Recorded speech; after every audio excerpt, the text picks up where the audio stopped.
Hey guys, welcome back to another video. In this video I've been asked to test out this stain removing pillow hack that will make this pillow looking new again. Let's get into it.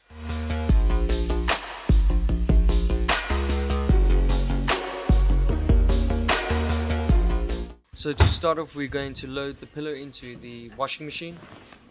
I know what you guys are going to say about this pillow, thinking it's not the same pillow. Trust me guys, the way the light is in the room.